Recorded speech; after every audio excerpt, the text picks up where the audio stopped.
Bismillahirrahmanirrahim. Assalamualaikum warahmatullahi wabarakatuh. Alhamdulillah wassalatu wassalamu ala rasulillah wa ala alihi wa sahbihi wa mawalah. Asyhadu an la ilaha illallah wahdahu la syarika lahu wa asyhadu anna Muhammadan abduhu wa rasuluhu ba'da. Allahumma shalli wa sallim ala nabiyil karim nabiyina Muhammad sallallahu alaihi wasallam wa ala alihi wa ashabihi wa man tabi'ahum bi ihsan ila yaumil qiyamah. Amma ba'd. Qala Allah Ta'ala fil Qur'anil Karim, a'udzu billahi minasyaitonir rajim. Qul in kuntum tuhibbunallaha fattabi'uni bikumullahu wa yaghfir lakum dzunubakum wallahu ghafurur rahim. Alhamdulillah, tidak henti-hentinya kita memuji Allah Subhanahu wa taala, Rabb kita, Tuhan kita yang Maha Pengasih, yang Maha Penyayang, yang Dia menghamparkan bumi ini untuk kita, yang Dia menciptakan pohon, Dia menciptakan buah-buahan, Dia menciptakan sayuran, Dia menciptakan semua kebutuhan manusia untuk menjalankan perannya sebagai hamba Allah atau sebagai Abdullah. Dan semua yang Allah perintahkan tersebut, Bapak-Ibu sekalian, memerlukan kekuatan fisik dari kita untuk mengerjakannya. Maka kalau ada manusia yang hari-harinya mungkin badannya penuh dengan penyakit, keluhan, yang mungkin bisa jadi ada hal-hal yang Allah ya sampaikan dalam Al-Quran ataupun yang dicontohkan oleh Nabi SAW yang dilanggar sama dia. Kalau kita bicara tentang agama secara umum, maka masalah hidup seseorang itu yang mungkin karena dua hal tersebut dilanggar, yaitu apa yang ada dalam Al-Quran dan apa yang ada dalam Sunnah Nabi dilanggar. Pasti muncul masalah. Ya, itu secara umum. Demikian juga sebenarnya kesehatan. Ya, demikian juga sebenarnya kesehatan. Jadi kalau kita belajar dan kita memperhatikan dari bagaimana Al-Quran mengajarkan kepada kita semua, maka kita akan semakin paham, Bapak sekalian, semakin paham memang ternyata petunjuk dan guidelines kita itu atau mungkin SOP-nya kita hidup memang ada pada Al-Quran. Contoh begini. Salah satu yang mungkin kita belum atau mungkin belum dengar ya adalah bahwa sel-sel tubuh kita itu melakukan proses bunuh dirinya. Dia bunuh diri itu maksudnya dia menghancurkan dirinya lah. Namanya apoptosis gitu kan. Itu terjadi pada 11 sampai 14 hari. Ya. Jadi dia melakukan proses itu tuh 11 sampai 14 hari. Kalau kita ambil tengahnya misalkan 12 hari misalkan gitu kan. Kemudian ketemu 365 1 tahun dibagi 12, maka Bapak Ibu sekalian akan mendapatkan angka berapa? Pura-pura mikir aja lah, nggak apa-apa lah, jangan kelihatan diam-diam gitu. Apa? Meskipun padahal handphone ada kan, tinggal pakai kalkulator. Begitulah manusia. Handphonenya smart tapi orangnya belum smart. Sampai detik ini kadang-kadang saya bingung gitu kan. Kalau di feed di Instagram itu dokter VCO itu apa? Tinggal buka handphone. VCO gitu kan. Ketahuan nanti virgin coconut oil. Tinggal pakai begituan. Jangan tanya hal-hal yang di Siratal Mustaqim Google itu. Bahasa saya gitu kan. Jadi di situ bisa kita tanyakan. Jadi 365 ketemu atau dibagi 12 dapatnya berapa? 30. Nah, di situ kan dapat petunjuk tuh. Muslim tidak muslim dia, Islam atau tidak Islam dia, maka setahun dia wajib puasa 30 hari. Luar biasa kan? Dan secara risetnya memang seperti itu, gitu kan? Jadi memang manusia itu sama semua. Mau dia muslim, mau dia non muslim atau bahasa lainnya kafir gitu kan?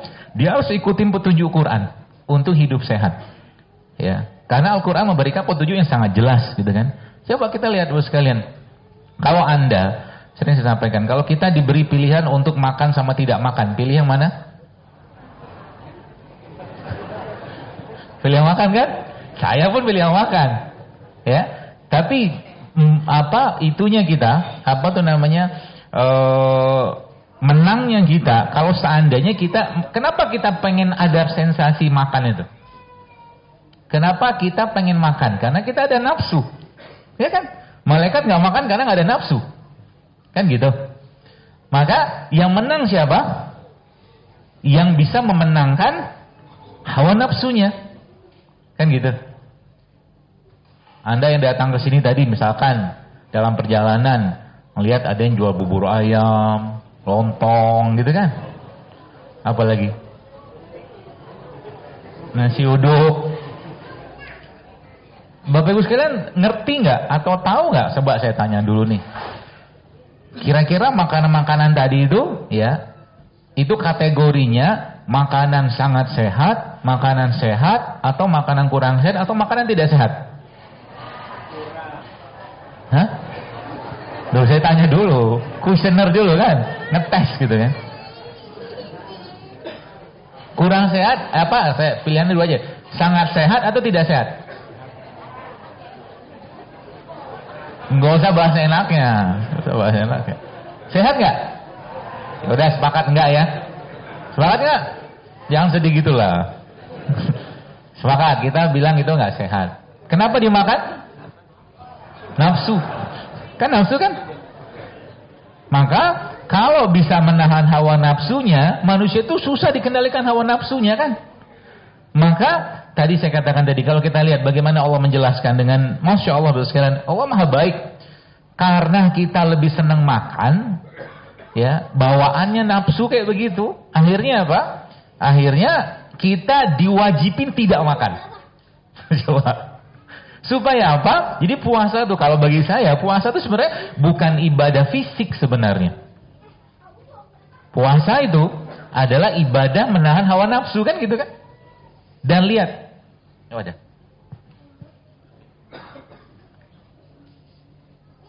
Jadi puasa itu adalah ibadah yang kaitannya dengan nahan hawa nafsu. Coba lihat, kalau kita lihat kata-kata Allah dalam Al-Quran. Dalam Al-Quran Allah bilang begini kan, firman Allah dalam surah Al-Baqarah sering kita baca tuh. Ya ayyuhallazina amanu kutiba alaikumusiyam kama kutiba alal ladzina min qablikum. Min qablikum maksudnya sebelum kalian, manusia-manusia kayak kita ini, sudah ada syariat puasa itu kan gitu. Artinya apa? Badan kita sama Nabi Adam sama, cuman beda di ukuran tinggi aja. Kan gitu. Maka syariat puasa itu sejak Nabi Adam sudah ada. Gitu. Dikasih itu 30 hari Ramadan, nahan hawa nafsu judulnya kan. Tapi masalahnya, apa masalahnya? Ramadan yang 30 hari itu tidak jauh beda yang dimakan dengan 11 bulan, betul? Jujur aja lah. Jadi itu tidak dijadikan sarana untuk bersih-bersih. Bukan. Jadi gini, puasa tuh pasti bikin sehat, meskipun ada mengatakan itu hadis lemah, tapi yang apa sumutasihu gitu kan. Tapi intinya puasa tuh bikin sehat. Nanti kita akan bahas ada apa hubungan dengan perut. Ya. Jadi masuk gak? Jadi 30 hari. Akhirnya Ramadan, kalau yang biasanya puasa, ya kita insya Allah puasa gitu kan. Yang dipikirin tuh bukannya apa, sahurnya apa. Sama bukber sama siapa. Sehingga bulan Ramadan, restoran-restoran bukan tutup. Anda order di hari pertama, dapatnya 2 minggu lagi tuh. Betul? Kecuali warteg. Warteg mah anytime lah.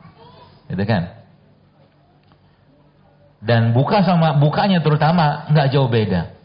Masjid menyediakan nanti saya akan bahas ya. Udah keluar belum gambarnya? Belum? Oke. Habis dari sini Anda akan mikir banget karena ini materi baru saya bikin juga ya. Karena makanan seseorang terutama kalau bagi laki-laki itu memang mempengaruhi leadershipnya dia. Laki-laki itu harus punya izah. Tadi saya sebelum kesini ngobrol sama panitia yang jemput saya. Dia cerita, dokter benar sih, Masya Allah setelah saya ngikutin gitu kan. Meskipun ada juga sih yang hujat-hujat saya kan. Banyak. Ya tidak apa-apa lah, karena mungkin mereka nggak tahu kan. Ya kan, Faiza khatabahumul jahilun, qalu salama. Nggak tahu aja. Beliau bilang ke saya, ternyata sekarang bahkan maaf ya, ini agak sensitif dikit terutama yang jomblo. Jadi bahkan sentuhan sama istri saja sekarang udah kerangsang, sentuhan doang. Coba bayangkan, ngefeknya sampai keranjang. Sampai ke situ. Dan memang itu pengaruh dari makanan. Ya, dan hubungan dengan apa? Dengan nanti yang kita akan bahas tentang perut ini, Bos. Jadi perut itu kuncinya di situ semua. Kalau sudah bagus perutnya, semua akan bagus.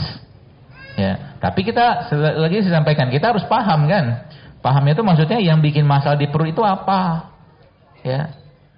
Jadi yang bikin masalah di perut itu apa? Kalau sudah ngerti nanti maka insya Allah memperbaikinya gampang.